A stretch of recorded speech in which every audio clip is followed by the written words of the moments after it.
Hello everyone, एक बार फिर से मैं आप सभी का स्वागत करता हूं आपके अपने यूट्यूब चैनल नॉलेज मस्ट है में।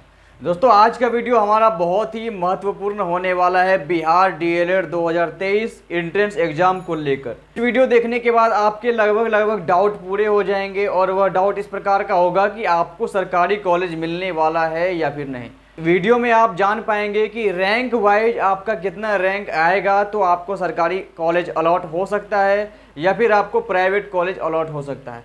दोस्तों, यहाँ पे आप देख पा रहे हैं कि मैंने हेडिंग दिया हुआ है बिहार डीएलएड 2023 और यहाँ पे जो लिखा हुआ है कितना रैंक दिलाएगा सरकारी कॉलेज।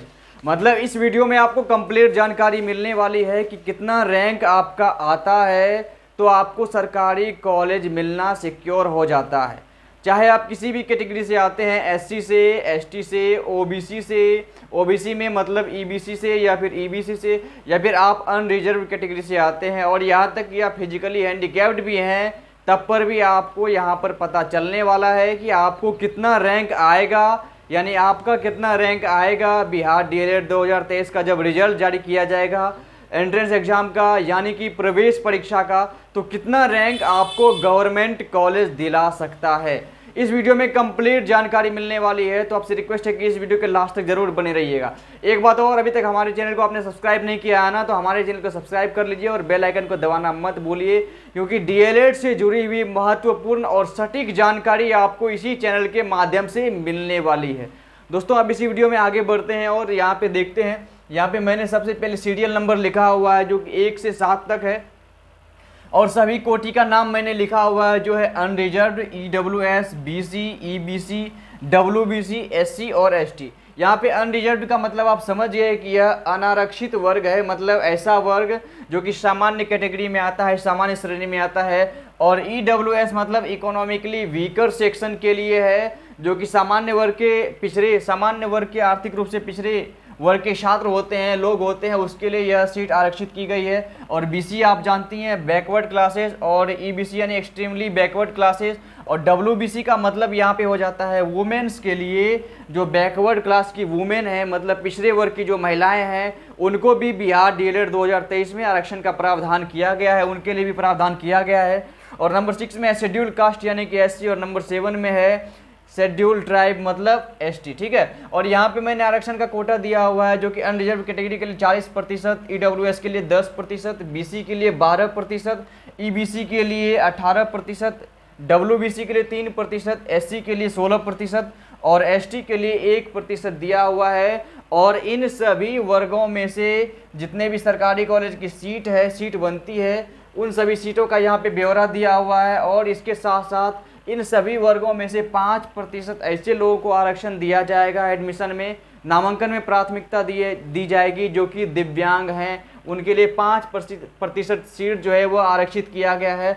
और यहाँ पे जो मैंने लास्ट कॉलम बनाया हुआ यह है अनुमानित सुरक्षित रैंक। अनुमानित सुरक्षित रैंक का मतलब यह हो गया कि इतना रैंक अगर आपको मिलता है, आपके रिजल्ट में अगर इतना रैंक शो कर रहा है, आप जिस कैटेगरी से आ रहे हैं, तो आपका सरकारी कॉलेज में जो नामांकन की स्थिति है वह सिक्योर हो जाती है। तो चलिए दोस्तों, इस वीडियो में आगे बढ़ते हैं और एक एक पॉइंट को बारी बारी से समझना शुरू करते हैं।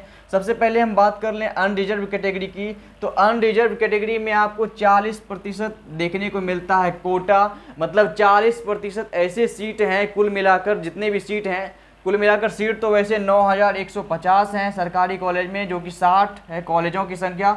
60 सरकारी कॉलेज में आपको 9150 सीट देखने को मिल जाता है और इनमें से 40% सीट अनरिजर्व है, मतलब कि अनारक्षित है, जो कि सामान्य श्रेणी के छात्रों के लिए है। और इसका अगर आप 40% निकालते हैं 9150 का, तो यह 3660 आता है। कितना आता है? 3660 आता है। और 3660 तक अगर रैंक आपका आ जाता है ना, 3660 रैंक आ जाता है, आप सामान्य कैटेगरी से हैं, मतलब आपका जनरल कैटेगरी में 3660 तक में रैंक आ जाता है, तो सरकारी कॉलेज मिलना आपको 100% तय है। और उसमें से अगर 5% निकाल लिया जाए जो कि पीएच कैटेगरी के लिए है, जो फिजिकली हैंडीकैप्ड हैं, जो कि दिव्यांग हैं, उनके लिए 5% निकाल लिया जाए तो 183 सीट जो है 3660 में 183 सीट उन लोगों के लिए रिजर्व्ड है जो कि दिव्यांग कैटेगरी से आते हैं। अब थोड़ा आगे बढ़ते हैं। यहाँ पे मैंने अनुमानित सुरक्षित रैंक लिखा हुआ है इसका मतलब यह होता है कि यहाँ पे 3660 में से जितने भी विद्यार्थी का रैंक आ रहा है, जरूरी नहीं है कि सभी के सभी विद्यार्थी अपना नामांकन करा ही लें। कोई विद्यार्थी अन्य किसी दूसरे कोर्स में दाखिला ले सकते हैं, या फिर कोई भी विद्यार्थी ऐसे भी हैं, कोई ऐसे विद्यार्थी भी हैं जो कि परीक्षा देने के बाद अपना नाम नहीं भी लिखवा सकते हैं। ठीक है, यहाँ पे मैंने 3660 का मतलब 3660 का 125% मतलब 1.25 गुना लिया हुआ है सीट, जो कि अनुमानित सुरक्षित रैंक है, और यह निकल के आता है 4575। मतलब आपका रैंक अगर 4575 आ रहा है सामान्य कैटेगरी में, तो आपकी स्थिति सिक्योर मानी जा रही है। अगर आपका रैंक इतना आ रहा है, मतलब कि आपका सरकारी कॉलेज में दाखिला लेने की स्थिति जो है वो सिक्योर है, सुरक्षित है, अगर आप 4575 रैंक में आते हैं और आप जनरल कैटेगरी से इस रैंक को हासिल करते हैं। अब बात कर लेते हैं EWS की। तो EWS यानी कि आर्थिक रूप से पिछड़े वर्ग की श्रेणी के लिए 10% आरक्षण का प्रावधान किया गया है, और सरकारी कॉलेज की कुल सीट में से 10% का निकाल लिया जाए तो यह 915 हो जाता है। मतलब अगर आप EWS श्रेणी से आते हैं और आपका रैंक ओवरऑल 915 आ रहा है, 915 मतलब आपके कैटेगरी में 915 आ रहा है, आपका जब रिजल्ट आएगा तो उसमें शो करेगा कि आपका ओवरऑल रैंक कितना है और आप जिस कैटेगरी में आते हैं उस कैटेगरी में आपका रैंक कितना है। तो यहाँ पे आप अगर EWS कैटेगरी में आते हैं और यहाँ पे आपका रैंक 915 देखने को मिल रहा है, मतलब 915 के अंदर देखने को मिल रहा है, तो आपको सरकारी कॉलेज में 100% दाखिला मिल जाएगा, आपका सीट 100% सिक्योर है। इसमें से 5% यानी कि 45 सीट जो है वो PH कैंडिडेट के लिए सुरक्षित हैं, 915 में से ही 45 सीट उनके लिए सुरक्षित हैं, और इसका जो अनुमानित सुरक्षित रैंक है वह 1140 है। मतलब आपका 1140 रैंक आ रहा है तो आपकी स्थिति सिक्योर मानी जा रही है, और आपका रैंक 915 के अंदर आ रहा है तो आपका समझ लीजिए 100% दाखिला जरूर होगा। ठीक है, तो अब BC की बात कर लेते हैं। तो BC को 12% आरक्षण दिया गया है, और 9150 का 12% आप निकालिएगा तो 1098 होने वाला है, मतलब लगभग 1100। आप BC कैटेगरी से आते हैं और आपका रैंक 1100 के अंदर आता है तो आपको 100% सरकारी कॉलेज मिलने वाला है, और इसमें से 55 कैंडिडेट ऐसे होंगे जो कि फिजिकली हैंडीकैप्ड होंगे, यानी PH कैटेगरी की होंगे, और ओवरऑल देखा जाए तो इसका 1370 रैंक अगर आपका आ रहा है तो आपकी स्थिति सिक्योर मानी जा रही है गवर्नमेंट कॉलेज में दाखिला लेने के लिए। अब थोड़ा आगे बढ़ते हैं और EBC की बात कर लें। तो EBC के लिए 18% आरक्षण का प्रावधान किया गया है, और 9150 का आप 18% निकालते हैं तो 1647 हो रहा है। मतलब आपका लगभग 1650 जो रैंक है इसके अंदर अगर आप प्राप्त कर रहे हैं ओवरऑल रैंक जो कि आपके कैटेगरी में है, EBC कैटेगरी में, तो आपको सरकारी कॉलेज यानी कि गवर्नमेंट कॉलेज मिलना तय है, और यह तय जो है यह 100% है। ठीक है, 100% तय है आपको गवर्नमेंट कॉलेज मिलना, और इसमें से आपको 82 सीट यानी कि 82 सीट आपको PH कैंडिडेट के लिए देखने को मिल रहे हैं, और ओवरऑल देखा जाए तो 2060 जो कि इसका 1.25 गुना है, तो आप 2060 के अंदर अगर रैंक प्राप्त कर रहे हैं तो आपकी स्थिति सिक्योर मानी जा रही है गवर्नमेंट कॉलेज में एडमिशन के लिए।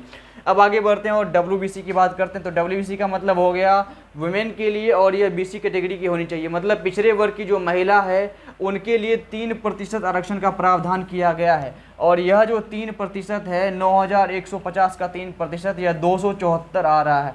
अगर आप पिछड़े वर्ग की महिला उम्मीदवार हैं और आपने DLED एंट्रेंस एग्जाम दिया है और आपका रैंक 274 के अंदर आ रहा है तो आपकी स्थिति 100% सिक्योर है सरकारी कॉलेज में, गवर्नमेंट कॉलेज में एडमिशन लेने के लिए। और आप में से 14 कैंडिडेट ऐसे होंगे जो कि PH कैटेगरी से आएंगे। ठीक है, तो WBC में भी 5% जिसका कि लगभग 14 हो रहा है, और यह 14 सीट जो है वो दिव्यांग कैटेगरी के लिए रिजर्व रहेंगे यानी कि आरक्षित रहेंगे।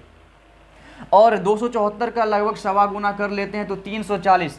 अगर आपका WBC कैटेगरी में 340 के अंदर रैंक आ रहा है तो आपकी स्थिति सिक्योर मानी जा रही है सरकारी कॉलेज में एडमिशन के लिए। ठीक है, अब SC की बात कर लें तो SC को 16% आरक्षण का प्रावधान किया गया है SC के लिए, और 9150 सीट में से 16% निकाल लीजिएगा तो 1464 हो रहा है।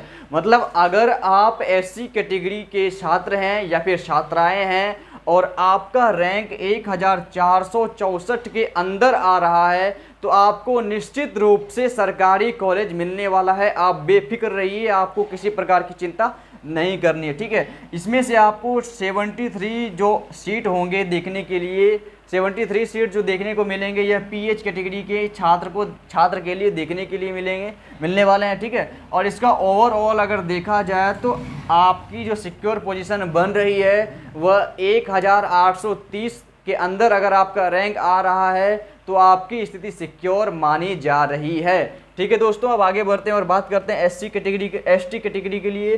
तो एसटी के लिए 1% आरक्षण का प्रावधान किया गया है और 9150 का आप 1% निकालते हैं तो लगभग ये 92 आता है, मतलब 92 आता है। और अगर आप एसटी कैटेगरी के छात्र हैं और आपका रैंक आपके कैटेगरी में यानी एसटी कैटेगरी में 92 के अंदर आ रहा है यानी बिलो 92 आ रहा है तो आपको निश्चित रूप से 100% यानी कि 100% सरकारी कॉलेज मिलने वाला है, कोई रोक नहीं सकता है, ठीक है। और आप में से 5 सीट जो है वो ऐसे लोगों के लिए रिजर्व रहेगा जो फिजिकली हैंडीकैप्ड हैं यानी कि दिव्यांग कैटेगरी के छात्र हैं, ठीक है। और ओवरऑल देखा जाए तो आप 115 के अंदर रैंक अगर प्राप्त करते हैं तो आपको एसटी कैटेगरी के अंतर्गत दाखिला लेने की जो स्थिति है वह सिक्योर मानी जा रही है। दोस्तों इस प्रकार से मैंने बता दिया कि आपको डीएलएड 2023 के एंट्रेंस एग्जाम में, जो कि बिहार डीएलएड 2023 का प्रवेश परीक्षा लिया गया था कुछ दिनों पहले, उसका जब रिजल्ट घोषित किया जाएगा तो आपको कितना रैंक मिलना चाहिए या फिर आपका कितना रैंक आता है तो सरकारी कॉलेज में आपको 100% दाखिला मिलने वाला है। दोस्तों वीडियो अच्छी लगी है तो लाइक, कमेंट और शेयर जरूर कीजिए और अभी तक हमारे चैनल को आपने सब्सक्राइब नहीं किया है तो हमारे चैनल को सब्सक्राइब भी कर लीजिए, ठीक है। अपने दोस्तों के साथ इसे शेयर करना मत भूलिएगा और इस वीडियो से जुड़ी हुई कौन सी क्वेरीज आपके मन में है उसे कमेंट में आप जरूर पूछिए और हमारी ओर से जरूर आपके कमेंट का रिप्लाई दिया जाएगा। दोस्तों आज के लिए इतना ही, कल फिर मिलेंगे एक नई वीडियो में, तब तक के लिए जय हिंद।